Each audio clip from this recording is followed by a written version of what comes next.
If you are in TDD environment, that is test-driven development environment, you may see that people write the test first, which contains the functionality and validations of the component, and then they run the test first.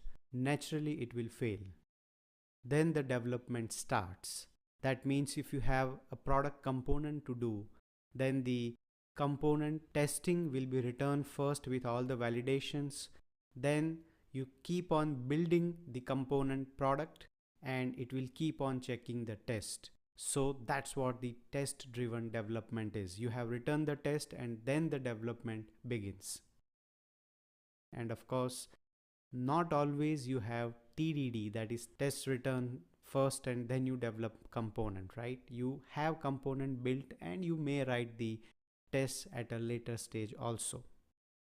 I hope you understand what is the test driven development. Now let's talk about relative questions. So the question is, what is TDD or test driven development? So as I mentioned, if you have a product component to do, then the component testing will be returned first with all the validations.